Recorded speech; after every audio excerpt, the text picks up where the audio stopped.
week one of the fantasy baseball season, with the week extending and the next week in most fantasy leagues. Sees a few hitters, 50% or less to add this week. The first hitter, Christian Campbell of the Boston Red Sox, one of their top prospects in the system, made the roster this offseason as Campbell. And right now out there in 57% of fantasy leagues is the second baseman. So in the early going for Campbell, 6 for 14, homer, an RBI, 2 runs scored. Campbell going out there so far, hitting the baseball well. And the first few games for him, March 27th at Texas, 1 for 3. March 28th at the Rangers, 2 for 4. March 29th at the Rangers, 2 for 3, a homer, an RBI in that one. And March 30th at the Rangers, 1 for 4 with a run. So Campbell getting the everyday opportunities for this Red Sox team. Like I said, he made the roster out of spring training, was Campbell. So far off to a good start, one of the top prospects in all Major League Baseball. And this Red Sox team, obviously, they're trying to go for it this season with big offseason moves, signing Alex Bregman, getting for Garrett Crochet, signing Aroldis Chapman, and Campbell. He's part of the young nucleus mix as well for this Red Sox team. So if you need a second baseman who's got pop and could steal bases at times down the line as well for Boston, he's definitely someone to go out there and add this week. And if he has another good week, he's definitely going to be owned in 50% or more fantasy leagues. Hitter Christian Encarnacion Strand, Cincinnati Reds. And Encarnacion Strand, his season was cut short pretty early last year, where he only had 116 at-bats before he went down with injury, with 2 home runs, 16 RBIs, a 190 average, and a 220 on base. And so far this season, 4 for 12 on the year with a homer, an RBI, and a run scored. So Encarnacion Strand, he has major power. We saw it in the minor leagues a few years ago with him. And even when he came up, he had a decent power stroke as well with Strand. But last season, an injury and bad play did him in. And so far this season, he's back in the starting lineup there. We said the first 3 games, March 27th versus the Giants, 2 for 4. March 29th versus the Giants, 2 for 4, a homer, an RBI in that one. And March 30th versus the Giants, 0 for 4. So the only thing with Encarnacion Strand, he might be your prototypical power hitter, where he's going to strike out a whole lot. His batting average is going to be low. We're playing in a bandbox over there, obviously, in Cincinnati. A lot of those balls are going to fly out. And right now, Encarnacion Strand get off to a hot start, play similar to like he has the first couple games of the year. He's going to be a player that's going to be owned in more than 50% of leagues. So right now, where he's playing every day for the Cincinnati Red team, we know he's got major power. We've seen it in the minor leagues with him throughout his career. He's available right now in 55% of fantasy leagues. Next hitter, Tyler Soderstrom of the Athletics. Soderstrom, a former catcher, now first baseman for this Athletic team. He's off to a nice start as Soderstrom, one of the better power hitters in the league in the early going. 7 for 15 on the year, 3 home runs, 4 RBIs, 3 runs scored, hitting over 400 in the early going. So Soderstrom, like I said, he was a former catcher, but obviously Langoliers is the catcher for this Athletic team. But it's better off in terms of obviously production and playing every day for fantasy baseball players. March 27th at Seattle, 2 for 3, 2 homers, 2 RBIs. March 28th at the Mariners, 2 for 5, an RBI. March 29th at the Mariners, 1 for 4. And March 30th at the Mariners, 2 for 3 with a homer and an RBI in that one. So Soderstrom, he's been one of the bright spots in the first series of the season for this Athletic team. And like I said, last season, he didn't do great, only 189 at-bats, but he did show the power, no doubt about it. 9 homers in that time, but only hit 233. So Soderstrom, he's going to bring power. He's not a catcher anymore. He only qualifies at first base, but still, if you need some pop and someone who's getting an everyday opportunity, and obviously I think he can hit 25, 30 home runs if he's up and healthy all season, is Soderstrom. Definitely someone to add this week. The next hitter, Kyle Manzardo of the Cleveland Guardians. So we know this Guardian team year in and year out, besides Jose Ramirez, they're inconsistent offensively. Manzardo, one of their top prospects in the system last year, he came up for a bit. He didn't do much. 5 homers, 15 RBIs, a 234 average. But so far this season, off to a good start in only 11 at-bats. 5 for 11 in the early going. 2 home runs, 6 RBIs, 3 runs scored for Manzardo. So Manzardo, he was with the Ray organization. They made a deal for him a couple deadlines ago, was this Guardian team. And so far, he's off to a good start in the first series of the year. March 27th at the Royals, 3 for 4. Homer, 4 RBIs, 2 runs scored. March 29th at the Royals, 0 for 2. And March 30th at the Royals, 2 for 5, a homer, 2 RBIs. So Manzardo, he had good power in the minor leagues, good batting average.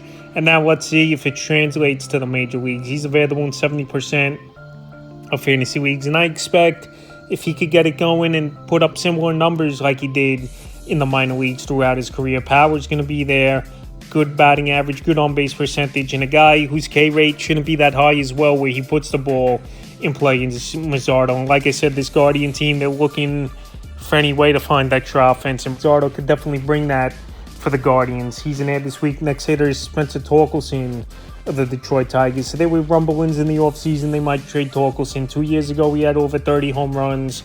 And then last year, he just couldn't get anything going. And he was banged up as well at times on the year. 10 home runs last season, 37 RBIs, 45 runs scored, a 219 average, and a 295 on base. But to start the year so far, 4 for 9, 3 runs scored, a homer, an RBI, a stolen base, and he has a 643 on base percentage. So Torkelson, he's a prototypical power hitter we've seen over the last couple seasons. High K rate, good on base percentage, and a guy with potential to hit 30 plus home runs is Torkelson. He destroyed a baseball a couple games ago at the Los Angeles Dodgers. So the first 3 games for Torkelson, March 27th at the Dodgers, 1 for 1, a homer, an RBI, 2 runs scored. March 28th at the Dodgers, 2 for 5, a stolen base. And March 29th at the Dodgers, 1 for 3 with a run. So now Detroit, they start a 3-game set here tonight at the Seattle Mariners. I know it's not a good hitter's park, obviously, over there in Seattle, but Torkelson, he's got great power, and a lot of his home runs, deep shots where it's gone in any park. So I think Torkelson, if he could cut down on the strikeout rate, shorten the swing on 2 strikes, and get that power back to where it was a couple seasons ago, he could pay big dividends for this Tiger team, who obviously wants more offense, where last season they did make the playoffs, but the offense didn't show up.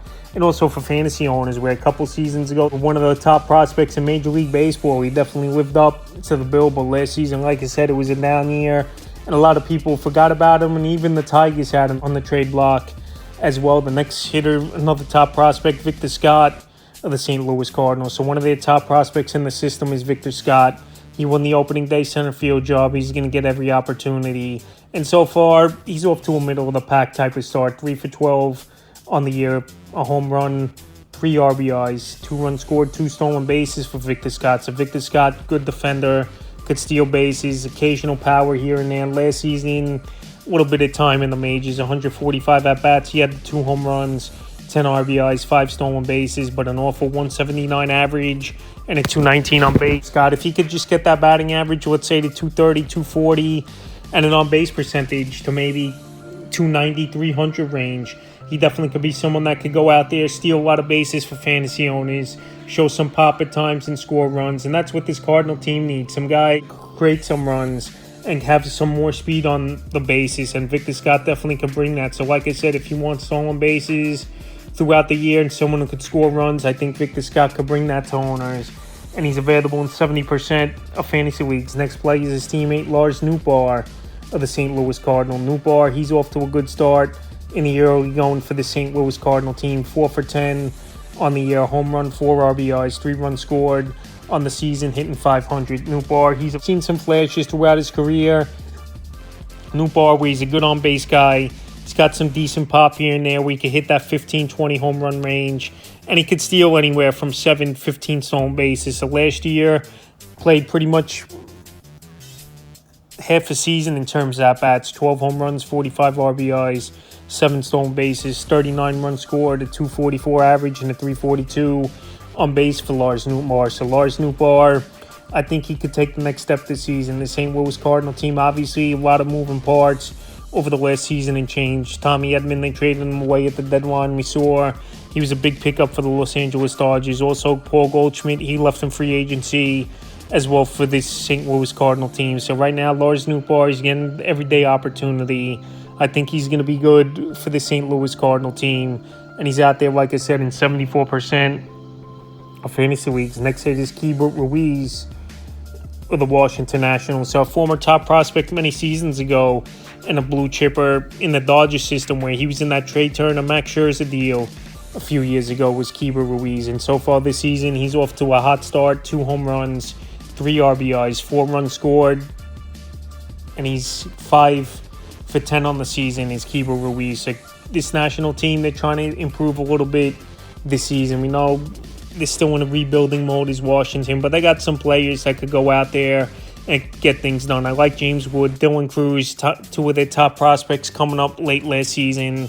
Also as well, you got C.J. Abrams, who I think is a good mainstay. Nathaniel Lowe, they traded for as well. So they got some pieces, like I said, is this national team. And Keibert Ruiz, he showed some flashes on and off over the last couple seasons. In terms of power, 13 home runs from a catcher last season, 57 RBIs. I think that's pretty decent numbers. I know the batting average on base was bad, 229 average, 260 on base. But like I said, Ruiz, he's got pop, former top prospect. And now with a little more protection and better hitters in the lineup this season, I think he's going to get better pitches to hit his Keibert Ruiz. And he's got a sweet swing, no doubt about it, from the left side of the plate. But he just needs to show more discipline and cut down on that strikeout rate is Ruiz. I think Ruiz this season, he could be surprising to fantasy owners. And like I said, we've seen flashes from him. It's just about being consistent and not swinging for the fences every at-bat. And he's available right now. It's 73% of fantasy league. Next hitter, Otto Lopez of the Miami Marlins. Talk about speed. Otto Lopez, he's got potential to steal if he plays a full season. 40 stolen bases for this Miami Marlins team season. He showed some stolen base prowess and a good batting average. 6 homers, 39 RBIs, 20 stolen bases, 49 runs scored, a 270 average, and a 313 on base. And so far this season, he's off to a decent start. 5 for 15 on the year, home run, 4 RBIs, 3 runs scored, a stolen base for Otto Lopez. So Lopez, he qualifies at second and short, arguably two of the weaker positions in fantasy baseball. And he's out there in tons of fantasy leagues right now. Is Otto Lopez as well in 74%. So if you're looking for stolen bases, a good batting average, and someone who's going to score runs is one of the table setters for this Miami Marlins team, I think Lopez could go out there and do it in the first few games for him on the year. March 27th versus the Pirates, 1 for 3, a run and RBI. March 28th versus the Pirates, 1 for 3, a homer, 2 RBIs and runs scored. March 29th versus the Pirates, 3 for 4, run, an RBI, a stolen base. And March 30th versus the Pirates, 0 for 4. So division rival New York Mets coming to town, starting a 3-game set here tonight versus Marlins team. And this Marlins team, believe it or not, they've played this Met team well over the last few seasons. And Otto Lopez, he's one of those pesky players, I believe, in this series that could give the Mets trouble. And a guy could steal some bags as well in this series as well. So if you need help at second and shortstop, or if you're playing even in leagues where you got a middle infielder, I think Lopez is a decent ad this week. At final hitter I looked at this week's Wilmer Flores of the San Francisco Giants. He's out there in every league at 99%. I know he's 2 for 10 on the season as Flores, and I know last season it was a bad year. Injuries and bad performance, 4 homers, 26 RBIs, 19 runs scored, at 206 average, 277 on base. But Flores, we know he's got some pop. We saw it a couple years ago where he could be a 20 home run guy. No, he don't play short, second base anymore, qualifies only at first, and obviously his utility. But he's going to be in the lineup every day, especially versus left-handed pitching. And so far, 2 home runs in the early going for Flores. March 27th at the Reds, 1 for 4, homer, 3 RBIs. March 29th at the Reds, 1 for 4, homer, and RBI. And March 30th, the Reds 0 for 3. So if you're in deeper leagues and need someone who's got some pop, Wilmer Flores, he's got pop, and he especially has mashed left-handed pitching throughout his major league career as Wilmer Flores. So like I said, he's more of a deeper league ad is Flores, but you never know in some of these 12-team leagues where a lot of teams, they load up on hitting, or there's a lot of utility spots where Flores could even be serviceable in 12-team leagues. So that's a few hitters I look to add for week 1 of the fantasy baseball season.